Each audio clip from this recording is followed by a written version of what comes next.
The sponsor of this episode is Chadwell Supply, an OG in the multifamily industry.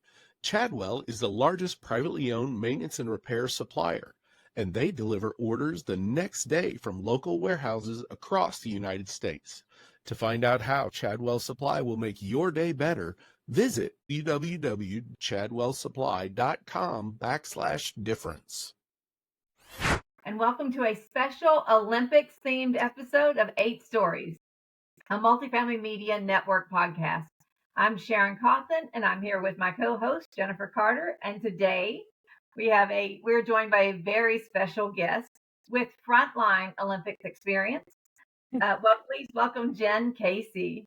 Hi, Good Jen. morning. Good morning. Super excited to have you. Thanks. I'm really excited to be here and talk about it. I don't know if you know, but Jennifer and I are big Olympics nerds. We love it so much, and we sort of went off on a tangent a few weeks ago. So when we found out that you could join us as a guest, we were absolutely thrilled to have you here. Well, thank you. Tell us about how you came to be involved in any way in the Olympics. Oh, I would love to. So this is, it's a very long story, but I can make it very short. My stepson's daughter is Lauren Scruggs. And so she is the Olympic foil fencer who won the silver, and then the team won the gold. This was Lauren's first Olympics. She's 21. She's an outstanding young woman. She's just wonderful in all ways. And we found out last year that she would most likely make it. So we bought our tickets last March a year ago, 2023. Wow. And then, because we thought, if something terrible happens, we can sell our tickets, but we bought our tickets. And then this past March, she won a World Cup in DC that locked her into the team. So it's not like swimming or racing where it's like you do one and then you're in. It's a culmination of points for fencing. And so she hit the mark, and it was one of the coolest events. My husband was there, and he was watching. So her dad, her stepdad, or her dad, Sean, is her coach. He's been her coach, known her since she was probably 7, and been her coach since she was 9. And actually Sean is a Canadian coach. He coaches for the Canadian national team. And when he signed his contract with them, he said, I will coach you, but if Lauren comes up against a Canadian, I'm her coach. She is first and foremost. Wow. Yeah, she's first. Amazing. So if you saw the fencing, she did fence some Canadians. And so he had to pull in some of his colleagues to jump in and coach the Canadians so that he could be on Lauren's side. Wow, that's amazing. When she won when she nailed it in March at the World Cup in DC, and she knew she'd be on the team. So if you watch the fencing, you saw that they when they knew they won, they would usually celebrate, get excited, come back, honor the other person, and then move on. She yanked off her mask and ran over and jumped on Sean. And Sean is like 6'6", and Lauren's about 5 feet. So it was like a little mosquito landed on him. It was like, and he didn't even move. She came full speed off that strip and jumped on him, and he didn't even move. It was wonderful. It was so exciting. And if you watched her, you saw a lot of her energy and how dynamic she is, and how great the team is. And so that's how we ended up going, is that our granddaughter is Lauren. That is amazing. It was super fun. I can only imagine, and maybe we'll save it for the end, but I know that we talked previously, and you, or it was her, maybe your granddaughter, that actually got to meet Snoop Dogg. So I really just want to know all about that. Yes, she did. And I'll tell you about that later. It was pretty funny. Everywhere. He was all over this Olympics. He was. Did you see the closing ceremonies? He was singing to yeah. That's really remarkable. Well, congratulations to her for sure. Yes, absolutely. She's amazing. I mean, that is such an accomplishment, and the amount of dedication and prep and work that goes into it, I think, is hard to overestimate. It's really remarkable. One of the things we sort of talk about 8 stories every week. Do it. So we sort of took the things that you shared with us and broke them into 8 sort of general concepts. And if you're ready, we could get started with the first one, which I think you said is you don't know everything right out of the gate. Yes. I think we're inclined to think, especially when we're young, of course we know everything. We're invincible. I knew everything when I was a teenager. It only took me until my 30s and 40s and 50s to realize, I was wrong. Of course. Right? I think we all feel that way. But you go into a job, and you want to feel confident, and you want to either fake it till you make it, or, know what you know. And we don't all know everything. We need that coaching. We need a guide. We need a supervisor. We need someone to lead us to help make us better. Because if we all just did whatever we thought we could do from the jump, we would all stink. I mean, some might be better stinkers, but you got to have some training. You got to have coaching. You got to have somebody in your corner that's moving you forward and rooting you on. Otherwise, you're just going to stay stuck. Yeah, I have a question on that. Like, how is that? Like, have you seen that? I guess with the Olympics, and then like transferring that right into multifamily. Because I know, Jen, just from us talking, you're doing some fractional work now, and so like, are you able to kind of share that what you even learned at the Olympics around this first story of not knowing everything, but helping others take practice and coaching in the multifamily world? Oh, absolutely. I mean, I can go back to my first job in multifamily and talk about that and work it up to just, last week of working with Suzanne and just learning from her. There's people there's people around you, and no matter what your industry is, no matter if you're an athlete, if you work in multifamily, if you're a teacher, an educator, there's always people around you who know different things and they know different strategies. And I think that you do have your sages who are definitely, if you want to say better than you, but you've also got people that just know differently, and gleaning from them. Oh, well, if I take this route, then I'm going to be much more efficient. Or if I take this route, I'm going to win. And so learning that from your coworkers, learning that from your fellow teammates is just huge. And not having that, oh, I know everything. I got it. I know this is easy. And some things are easier than others, but there are certainly lessons to be learned from everyone. And keeping your mind open to that, I think, is really, really critical.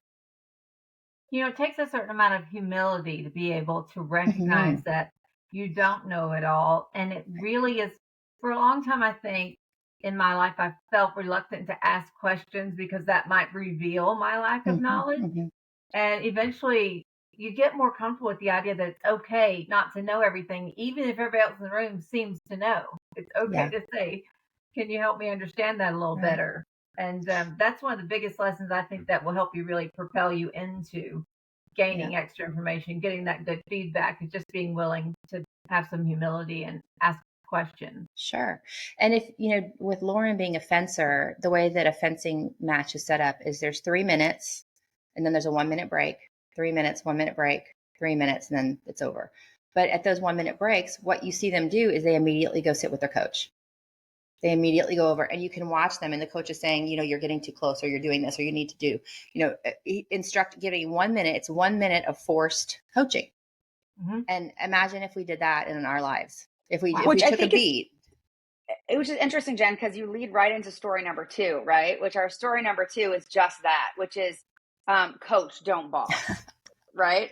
Yes, so kind of teed that up for us pretty good. But yeah, I mean, do you see that, especially in the Olympics, and like kind of thinking, I know for me as a leader, I like to mentor and guide, right? As in that word coach, as opposed to being a boss. But I mean, I didn't want to interrupt, but I do think that was really great lead into story 2. And so maybe elaborate, if you can, a little bit more on that model, or even how you see that and benefiting in multifamily. Oh, absolutely. I think if you ask almost anybody, they would say they'd prefer to have a coach or a mentor than a quote unquote boss. And so when you watched the Olympics, this was my first time to be at an Olympics, which was pretty incredible. And if you'd watch them, there's the individual coaching periods. And then even when they lose, I thought, what are they, some of the countries like China, and I was like, what's going to happen to these poor people? How are the coaches going to react? And they were so loving. They were so caring. I mean, they just embraced their athlete, and they, patted them on the back, and they spoke, words of encouragement to them. It was so phenomenal, because when you think about work, kind of share into what you said, your point of you're afraid to ask questions, or you were, because you're going to get chastised. You're going to get either ridiculed or chastised, or you could lose your job. And so you're on the top performing athletic platform of the world, and you just lost. I mean, that's devastating. And then the person who's coached you just takes you in their arms and tells you, you know what, you are phenomenal. You fought hard. How different would it be if we did that with our colleagues? Oh, so motivating. Right? I saw that even in the women's gymnastics, where there were some big falls and just major shocking things that happened in terms of really skilled athletes, exceptional athletes who had a big fall off an apparatus. And their coaches were not saying there were no finger wagging. There was this embrace. They're human and they're young, they're doing their very best. And to make someone feel smaller in that time is not going to make them perform better. So I think that it feels to me like that applies in business as well. Right. And we're looking, like I said, these are the top athletes in the world. And if they can do it to each other, certainly we can. Come on, people. Absolutely. That makes sense. Well, speaking of the big falls and the major sort of oopsie daisies that we saw, the next story that our topic was, when you get knocked down, and you will, you get back up and move forward. And I think that's a big hurdle for young people is, we've done it. We've been knocked down. We've lost jobs. We've gotten jobs. We've made mistakes. We've had successes. But when you're young and you're coming out of it, you just think I'm it. And then when you fall, it's like, oh my gosh, what do I do now? Because you've fallen, and some people might see it, some people may not see it, but no matter what, And that's when you need your coach. That's when you need your good colleagues to be around you and go, I did that. It's fine. Get up. Let's go and move forward, because no one's recreating the wheel in this industry. And it's things that we've all been through or we've been adjacent to. And so you get up and you learn from your lesson and you move forward. And that's one of the best life lessons ever, is take what you get from it, whether it be good or bad, and you take it and move forward and make your life a little better, make your job a little better. Yeah. The longer you're stewing on it, the harder it is to move forward. The longer it's hard to move forward while looking backwards. Right. And I don't know about you, I beat myself up. We're women. We beat ourselves up. Yeah. So it's ingrained. Right. And so we hold on to it, I think, much longer than other people do. And so, you give yourself some grace and move forward. Yeah. And I think you're right. It leads back to also having that coach or having that person in your corner that can help you, right? We all need support. We all need, the pat on the back, the encouragement to continue to keep going. Because when you do look back, it'll be a small speed bump, right? Yeah. It won't be absolutely that big thing that you feel at the moment. So you need those cheerleaders along the way, for sure. And that's one of the values in having a mentor and other relationships outside of your immediate work family, so that if it becomes a separation from work for some reason, or you're wounded in a way that's bigger, you have people outside of that you don't report to or work with that can also say, listen, I've been there before. You're going to get through this. And they can give you some guidance and some perspective that's separate from, your immediate team is great, but even best people sometimes lose their jobs. So it's good to have a bigger circle of folks who come around and sort of help you move forward. I don't know if this pertains particularly to this, and maybe it falls into a different one of the pieces that we might talk about. But one thing I did find that was super interesting generally, and I did watch the gymnastics probably the most, but what I kind of heard and saw was that no matter the country, they all worked and were a team together, right? Like they all supported each other regardless of who they were rooting for, right? Or I think some even trained at like the same place, right? Even though they were from different countries, which I thought was super amazing. And not in gymnastics. I know there was some others that like trained in Florida and they weren't even from the US. So like, to me, that just is great camaraderie, right? And others are rooting for you and supporting you, even though they might not be in the same, gym or same sport that you're in, which I thought was just pretty fantastic. Well, one of the things that I thought was real interesting is, so Lauren goes to Harvard, and her Harvard teammates were at the Olympics, some of them on other country teams. So she went up against her Harvard teammate in a bout at the Olympics. So and we were all like, oh my gosh, what's going to happen? And her Harvard coach was there. She was in the audience with us. And we were all like, oh gosh, because this is her teammate. They train together. They know each other. They know their moves and their idiosyncrasies. And it's like, oh, what's going to happen? And then when the bout was done and they hugged each other, it was great. It's just two friends. Like, oh man, yeah, you beat me this time, but not next time, that kind of thing, which was really, really amazing. Which I think was Simone Biles and Rebecca, on the Brazilian Rebecca. I'm butchering her name. I'm so sorry, because she's brilliant too. but the feeling of you want to beat the very best, and there's still somebody that you care about, you have mad respect for, Right. like that kind of camaraderie is really special. And they're I sharing think you could, experience that most of us could never dream of sharing. Right. oh yeah. And I think it applies to multifamily, right? Like as a team on site, like you all kind of have your own goals, you have your own direction, right? You have your own responsibilities, but you have to work as a team, right? And if I'm not mistaken, we're just doing a great job here, y'all. Like, I think that's our next story, right? Is no one can succeed if you're not moving towards the same goal, right? Synergy and synchrony makes the difference, which is the same goal. So, I would say, would you say too, Jen, that like that really needs to be cued in, especially in our industry? Oh my gosh. In our industry, certainly, and one of the things I like to look at, somebody, I have no idea who said this to me years ago, but thank you, whoever said it. We were talking about marriage and being a team, because so many people think, oh, well, it's 50-50. We're the same. We're equal. We're absolutely not. What we are is a team. And so you might be the quarterback. I might be the running back. You might be the defensive end. I might be the tight end, but we don't make it without each other.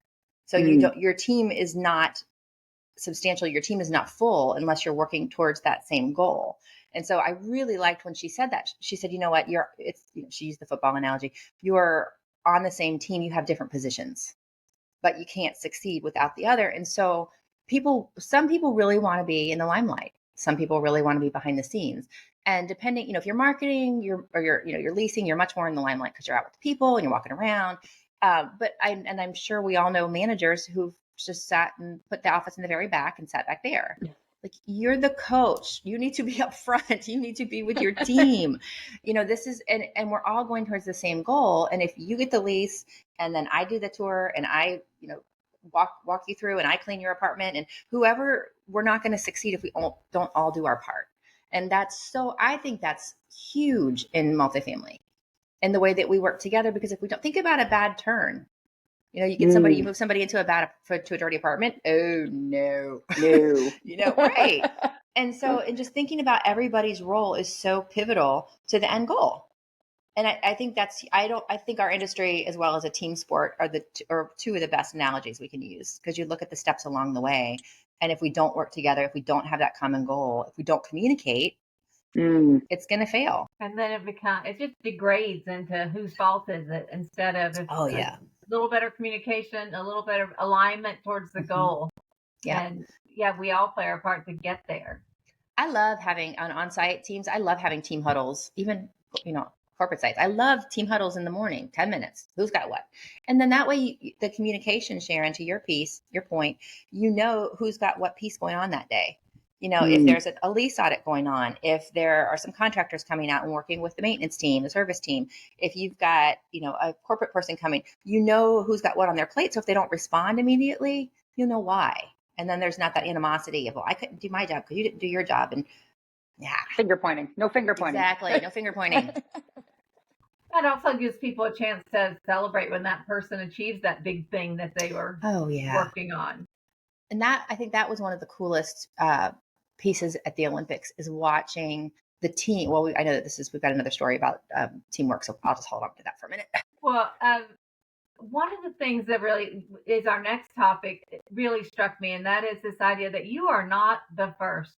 Somebody came before you and they trailblazed in order to make this path available, the path you're on now. So you have to really respect those who came before so that you can take it to the next level. Absolutely. When you think about the Olympics and you think about coaching and you think about the people who have traveled, the women who have traveled, women weren't allowed in the Olympics for years.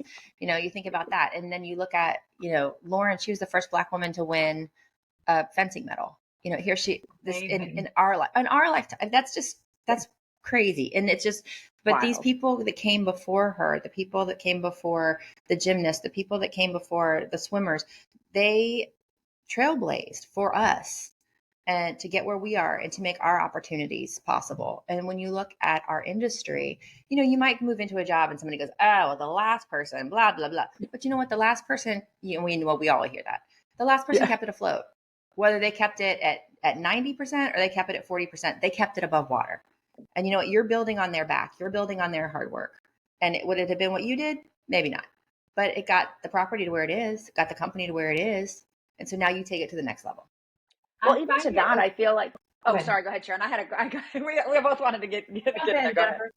Oh, no, I was just going to say, it makes me think that, you know, and how do I say this? If that person didn't come before us, then the opportunity might have not have been available for me or that next person, right? So although it may not, to your point, be exactly how you would have done it or pictured it, it still has the opportunity or given you that next person the opportunity to take it where it needs to go. And so we need to be grateful for that, because if it wasn't for that person, maybe that next person wouldn't be there. They'd be somewhere else, and maybe that wasn't the right path for them, right? So I think being grateful, you know, is a great takeaway there too. Sharon? I had go ahead. I was just going to say, I've seen this so many times where there's a temptation when you come in after someone to point out all of the things that that were wrong. And the reality is that you don't know where it was before they got it there. And maybe there's a thing that you're excellent at that they weren't, that you can make some improvement on, but you didn't build the property. Right. You got there, and it is what it is. But I find it really distasteful to take someone, especially they may have been there for, you know, a long period of time, and to just sort of squash what their accomplishments have been in the name of sort of elevating yourself. I think that's really gross. It's really great if you can say they've done a great job, and I can't wait to see where we go from here. You know, I had a supervisor who I absolutely cherished and adored, and he said, we were looking for a theme, and I said, a reboot. Let's do a reboot. And then he kind of, we talked through it a little bit. And then what we came up with was that it would be better to say refresh, because he said, we really need to honor the people that came before us. Yeah. And when you make it the word honor, that changes the whole scope. And it's easy to do that in athletics, because obviously you can see what they've done, and they're phenomenal. But when you look at multifamily, maybe a little less than phenomenal sometimes. But we still need to honor their hard work. To Sharon's point, you need to build them up as well, because they gave you what you inherited for all that it is. Well, especially when we have economic cycles that play a role in that. So when we buy a property, it's easy to see everything that's wrong with it, but those people were working under an entirely different constraint. Right. They may have had budget considerations that we don't. And so again, I can belabor this point forever, but the more grace we can extend to people and build from there, the better, in my opinion. Completely agree. Speaking of that, our next topic is to believe the best in people. That was so fascinating for me to watch, the way that the athletes truly, truly supported one another and believed in one another. And there wasn't any, oh, I knew she was going to do that. There was none of that. I mean, it was full on, you got this, screaming, cheering. I know you can make it. You can pull out the best in yourself. We know it's in there. We've seen it. And when you tie that back to our industry, there's the finger pointing again. And you think, oh, I can't delegate this because they're not going to get it right. And, you know, blah, blah, blah. Why won't they get it right? You know, and just because it's not the way you would do it doesn't mean it's wrong. And so there are other ways to do things. And sometimes people do fail, and so they do fall, and you pick them back up, and we move forward and we learn from our lessons. But looking at the coming out of the gate, just believe in them. Believe the best. Don't believe the worst. And then how does that make you feel? It's kind of like when you do stuff for other people, you just feel better, you know? You just feel better. Your attitude's turned around. You feel better. You're believing the best in them, and you might need to help them a little bit. Okay, great. So now they've got it, and maybe they'll pass that forward to the next person that they work with or they encounter. Chadwell Supply is the proud sponsor of the Multifamily Media Network. Chadwell Supply is the largest privately owned MRO supply company and is committed to the multifamily industry. They deliver orders the next day from local warehouses across the United States. Chadwell Supply offers valuable resources such as maintenance training, a dedicated renovations team, and procurement platform assistance, ensuring multifamily properties operate more efficiently. Partnering with Chadwell Supply helps communities stand out in an increasingly competitive market. Learn more at chadwellsupply.com/difference. Yeah, that's great. I do feel like sometimes you can get caught in the negativity in some people, but it's especially as leaders and coaches, it's the job to turn that around. I personally tell my kids, don't have a bad attitude, have a gratitude. I Like love our that. that's our line in these houses these days. But yeah, believing the best in people, right? Is really ultimately, I mean, it can change the whole camaraderie. It could change the huddle in the morning. It can change the attitude throughout the day. And maybe it's little affirmations, right? Somewhere on their desk, or, a quick note on the walkie-talkie, right? Or whatever that looks like. And if you can do that, I think that's a great way to help motivate those on the. And the coaches need motivation too.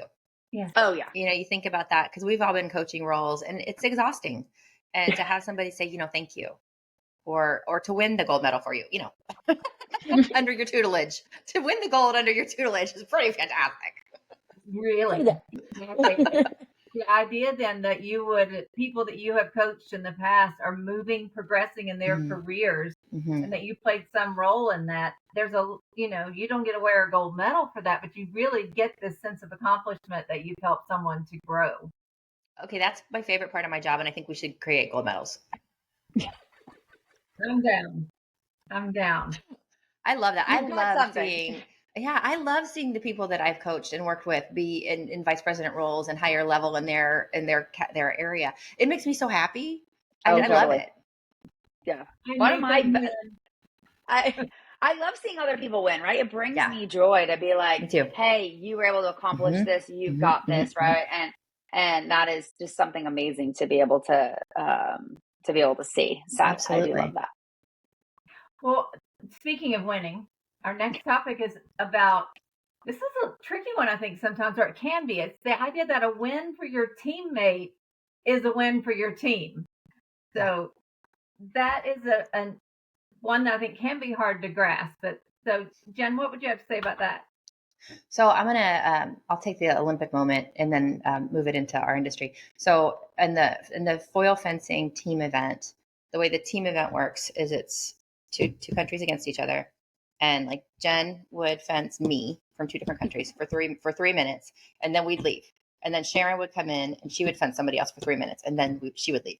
And then the next, and so you build the points up. So for the first round, and it's 3 matches. So a total, so 5 points are total for each match if you hit your total points. So it comes up to 45 points total. But let's say I go first and I only get 2 points, and then my opponent hits their 5. So our round is over, and then the next person comes up. Well, now you have the opportunity to get 7 points because I only had 3. So now you can get 7 to get us up to 10. And then the next person can get us to 5. And so somebody might be phenomenal and just knock it out in a minute instead of going for the whole 3 minutes. Another person might struggle and have, like I said, 3 points in their 5 minutes, but then they come up again in the next match. So it's 3 and then 3, because there's 3 people on the team. So each person gets to fence each person from the other team, 1 in each 9-minute bout. That sounds very confusing. 3 on 3. So one of the things they did, exactly, and then you swap your competitor. So one of the women, she struggled a little bit, and so they pulled her because there's a 4th person, there's an alternate there, and they pulled her. She had done fine, but just wasn't, this is it. This is for the gold. You got to pull out all the stops. So they subbed in Maya, who was the alternate, and Maya killed it. She absolutely killed it, and that's ultimately that put them over to make sure that they got the gold. And so at the end, it could have been Jackie saying, well, I couldn't get us across the finish line, or it could have been them saying you couldn't get us across the finish line. Instead, what happened was all 4 of them got gold medals instead of just 3. All 4 of them worked so hard, and they stormed that strip when they were done and just had the biggest hugs and the crying and the, oh my gosh, we did it. And it's all about the gratitude, not the batitude. Do you look at it as I got pulled, or do you look at it as my teammate got an opportunity and she nailed it? How do you look at it? And so when you look at our industry, yeah, you've got the people, if you look at onsite, you got the people working in the office, you got the people answering the phones, you got the people who are cleaning up the property and cleaning up the apartments and painting the apartments and servicing the HVACs. You've got everybody doing their part. And if one person does it really well, that's fantastic. If you walk in and go, oh my gosh, I got to tour this apartment and I didn't look at it this morning, but service team went in and already looked at it and turned on the lights and got the music going and your model's fantastic. Okay, thanks. That's a service team win, but a team win. And and that's what we do is we make people's lives better by the things that we do in this industry. And the gratitude over the batitude is a really excellent way to phrase that, in that, you know what, I'm not at my best today. I'm at 70. I'm not at 100. I'm not at 110. And you are at 100, and high five. Thank goodness Yeah. that you're on my team. Yeah, exactly. Because without a team, you don't win. No, not at all. That, and we're all just whole humans, right? Showing up Mhm. to work. And Mike Brewer likes to say a lot, we don't there's not a coat rack where we leave our life behind when we walk in Right. the doors of work. So while we'd love to say that we're firing on all cylinders every day at our maximum best, there's going to be days where life has intruded in a way that you're not 100%. And that's Right. when having a team that surrounds you and everybody's all pulling towards the same goal, that's when that really matters. Absolutely. And that's, I think about, that's to Sharon, to your point. You might have a crazy child morning. You might have a crazy partner morning. Your car may have broken down. You have no idea what goes on in people's lives. And so if you're coming in and you're at a 60, but you bump it up to a 65, and that's the best you've got that day, you're doing your best for that day. And that's, you're right. Your teammates are around you to do 85%, 90% to have that day that they're on their game. Some days we have to get where we're all not on our game, but that's very, very rare. Very, very rare. But when you're around people who build you up, sometimes what started as 65 ends up as an 85 because you sort of toss that energy. So yes, absolutely. You never see anybody get better because everybody was complaining.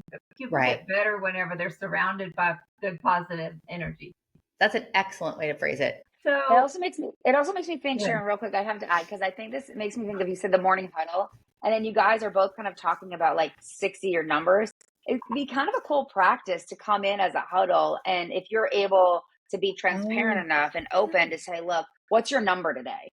Right? Yep. Like, what's your number? Like, you could do a scale of 1 to 10, or you could do a 100, right? But it's like, what's your number today? And you might need to elaborate on that number, right? But it does give you empathy and grace, right? To some of the things we've talked about, to say, hey, I'm at a 65. Sharon's like, I'm an 80. And, Jen, you're like, I'm 100. And it's like, okay, great. Well, I can maybe feel like I'm not my best, but I can lean on you, and we're a team and we can help together, right? On what that might look like. So I kind of like that idea of the morning huddle, and then maybe even taking the opportunity to share the number. And if you don't want to share more and you're not comfortable, that's okay.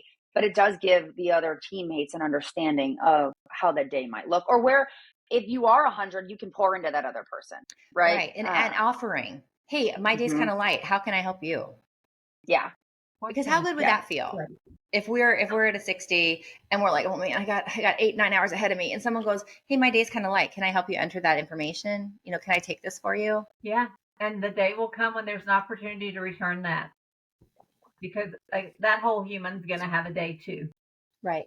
And that was, interestingly, to tie that back to the Olympics, of when the coach pulled her, that must have been a very hard decision. Oh, and to take her out and put the other person in, and how is she going to feel? Does she recognize that she's done? Does she recognize that she's hit the wall? Because, we're competitive. We're like, no, I got this. It's like the pitcher who's pitched 8 innings and it's the 9th inning and his arm is jello. And they're like, it's time to come out. He's like, no, I got this. Promise you don't got this. And that's having that coach make that hard decision. And that's another piece for us too, is our decisions as leaders are not always easy.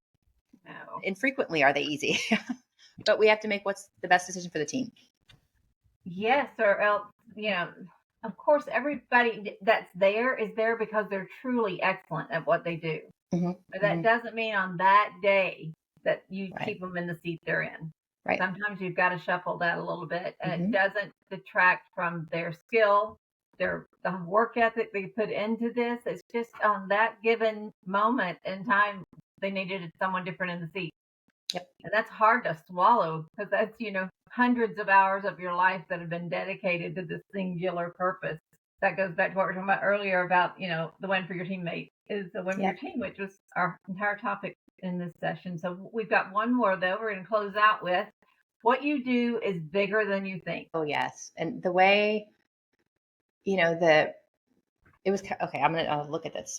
So one of the athletes spoke about the opening ceremonies and then the closing ceremonies and the difference, because at the beginning, I mean, they're both gorgeous. But at the beginning, as an athlete, you're focused on your game. You got to compete. It's still ahead of you. Yeah. You've got, right. Your tunnel vision. It's like, oh, this is great. This is fun. Woo. Oh, wait, I got to do this.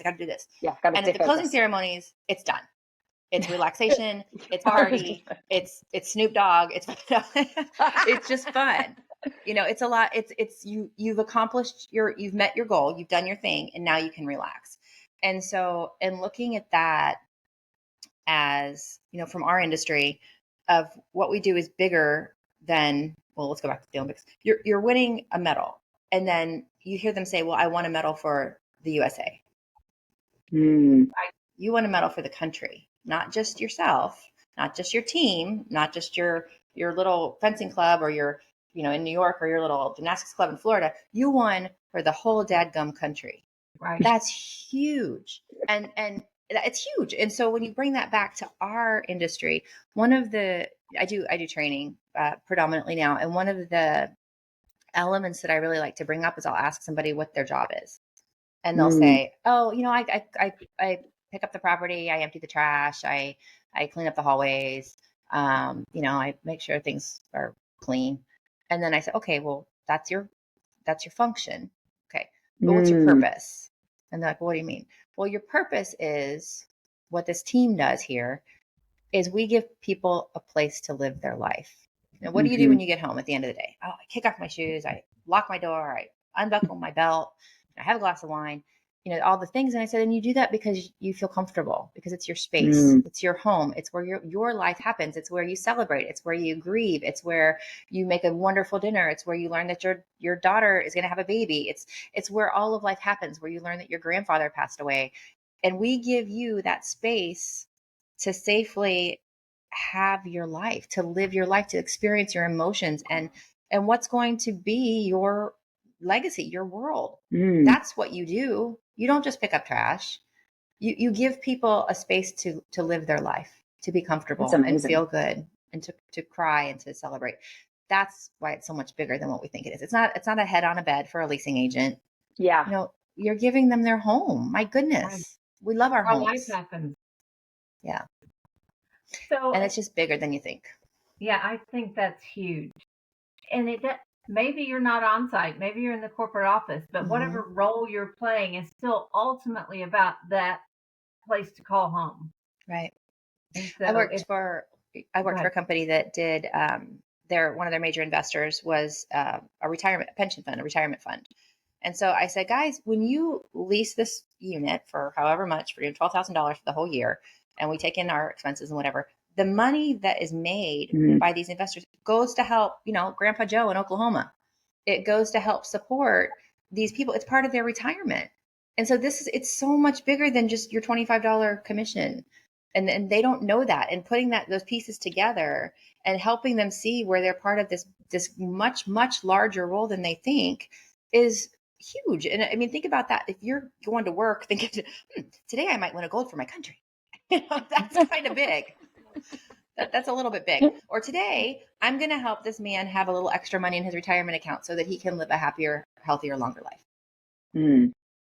Yeah, it's almost finding the why, the purpose, right? And I think exactly to your training, expertise, Jen, I think we have a lot of opportunity in multifamily to ultimately bridge that gap, because maintenance is very underserved. Sometimes they don't realize what they do and how it affects other things, or how decisions, or, whether it comes to budget or residents or, their bigger purpose, right? And so I think there's a lot of areas where we can do a much better job of sharing the why and sharing the bigger picture so that they can feel that they're a part, right? And they can feel connected. Just like we want residents to feel connected as a community, we want our employees to, I would, think that we want them to feel the same. Absolutely. And maintenance is key. I mean, if maintenance is gone, you're out. You're out of luck. You better close your property because you've just shut down. Right. And the service all day long, but no one can move in. No one can move in. And why would you want to move into a trashy community where the lights don't work and there's garbage everywhere and it smells? Maintenance, the service teams are key. And it kind of, I'm getting my little high horse. It kind of bugs me that we do like a maintenance week. Oh, come on. It's maintenance day every day. It's like Mother's Day. It should be every day. And I think to your point, right? Like maintenance specifically, plays a much bigger role in the bigger picture. And so when we can attribute that to the bigger picture of partnering with leasing, right? Or partnering with marketing or partnering with, all of those folks, I think that is going to generate purpose and show others, what they're about. And Sharon, you said earlier we get tunnel vision. And I think everyone does that in every industry. And looking at the athletes, I have to go in, I have to do my best, I have to be the best I've ever been. But why? What's the why? To Jen's point, the why is because then we medal, then that brings prestige to our country, and also a lot of athletes in a lot of countries get paid when they get medals. I did not know that. They get money put into their, depending on the country, I don't know what the money goes for in most countries, but it goes into kind of their support account to pay for their gear or their travel or their whatever. But some countries pay a lot, like hundreds of thousands of dollars for medal winners. And then you look at that. And so, yeah, that just depends on your country, but you're going in and you're doing your best for you. But then the bigger picture is, what does that mean for everybody else around you? And what does that mean for, here we are on this podcast talking about the Olympics, talking about fencing. When a month ago, would you all have ever thought you'd be talking about fencing? No. Have I learned more about fencing than I've ever known in my entire life in the last 6 months? Yes. And so it's how the tentacles reach out and they touch. I have family and friends that are just texting me like, "Oh my gosh, she's amazing!" And I'm like, they're like, "I've never met her." I'm like, "I know," but they're cheering her on because this synergy and this energy and this excitement to do well. And like you said, you've got that gratitude and you've got I want to do well, and nobody gets better in an environment where everybody's down and bringing each other down, but you do get that zest and that excitement and that spiciness to do better and to build up when good things happen, and good things happen when good things happen. Absolutely. The Olympics, from the time I was very, very young, I've always just loved it. It's always been something that was just unimaginable. From Olga Korbut to Simone Biles, just sort of the whole gymnastics was what broke me in. But also, the triathlon, all of it, the track and field. But I was thinking about some of the standout moments from this Olympics, and that does not mean that necessarily it's the person who won the most gold medals. So this person that is one of the standouts for me, and I'd love to hear yours, is the Australian breakdancer. And now everyone has given this lady a lot of grief, but the rest of her story I read about, she actually studied dance, not breakdancing, but like classical, ballet, jazz, ballroom. And she's always loved dancing. She loved breakdancing. She was so enthralled by it that she wrote her dissertation on it. She wrote a 360-something page dissertation on breakdancing. And so she knew she wasn't the best. She knew she could not compete with the young, super agile, super athletic breakdancers, but she thought maybe I can still shine a light on this type of dance to really keep it alive in Australia and her country. So though people said that's the worst thing I've ever seen, she made a kangaroo embarrassed. When I learned that she still showed up anyway and she gave her best for something that she really loved, there's something to be said for that. Not everybody's going to win the medal, but there's something about the courage and the just ambition and love of it to show up and do it anyway. So that was one show of up my and do your best. Yeah. That's an excellent point. Turkey who in a t-shirt and with his hand in his pocket did the shooting. That was amazing. No pomp, no circumstance. I'm just here, bang, bang. I saw the funniest meme. It said, "Turkey sent a hitman to the Olympics." Yes, he just had his hand in his pocket. It was like, boom. Boom. What were some of the standouts for you, Jennifer?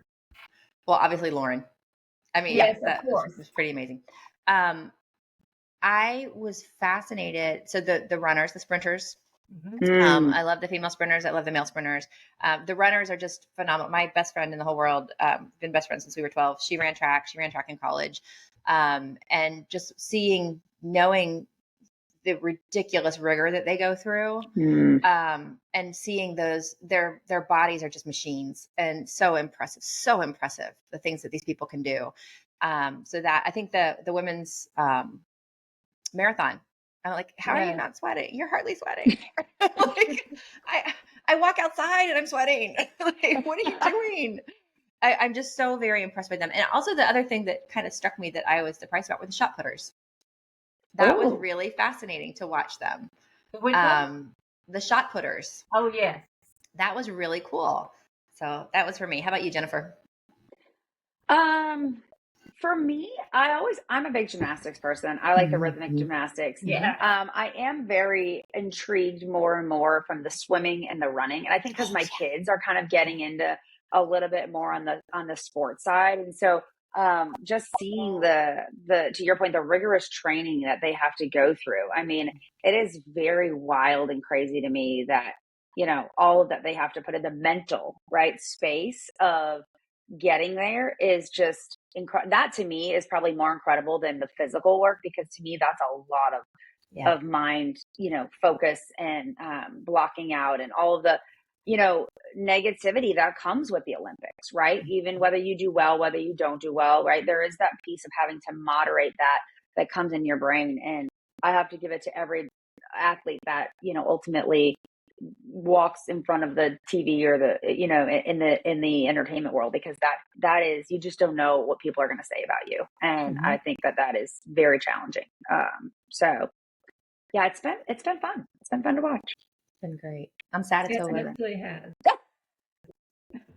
I will definitely pay more attention to fencing in the future, though, now that Right. And please let Lauren know how proud we are of her, and thank her for bringing home silver and gold for the United States. It really is a big deal what our athletes do to represent us. And they always do us proud every time. Yeah. I was talking, so she comes back and then she has about a week off, and then she goes back to school. And I was talking to my brother. I'm like, how do you just do that? How do you just go back? And then he said my sister-in-law is a teacher at a high school in Indiana.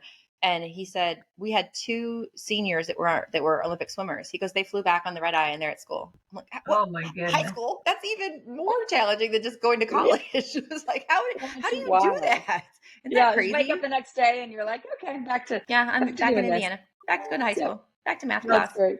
Yep. One of the men's divers, we have a big diving facility in Moultrie, Georgia, which is in South Georgia. Mm-hmm. And so Carson Tyler, he was the only U.S. one to qualify for the finals of the men's springboard. We were just in Moultrie the weekend before the Olympics started, and I got to tell you, the entire town knew that he was going. It was like hometown boy, done good. And so you just never, South Georgia, this is a town it takes a long time to get to. So just the idea that there's like greatness hidden around every corner if you're just willing to look for it. And that ties perfectly to our industry. Perfectly. Mm-hmm. You never know where you're going to find your stars. That's right. Well, thank you so much for coming today and for telling your Olympic story. Jennifer? Sure. Yeah. One quick thought. I want to make sure, Jen, where can folks reach out to you or find you? Love for them to be able to have that available to them. So if you can share that with them, that'd be great. LinkedIn is probably the best way to find me. Just go to find my profile on LinkedIn. I think it's Jen Casey 01. Okay. Perfect. I believe. We'll put it in the show notes. Okay. Yep. We'll get you all linked up, and we appreciate you coming and sharing your experience, and I'm glad we can learn a thing or two here in Multifamily. And thank you so much for tuning in to our special Olympics episode of 8 Stories. We'll be back next week with 8 more stories from the multifamily space. Thank you. Thank you again to Chadwell Supply for sponsoring this episode. Chadwell Supply delivers unforgettable service with next-day delivery, online and in-person maintenance training, and procurement platform assistance to make ordering simpler. Visit www.chadwellsupply.com/difference to learn how Chadwell Supply will make your day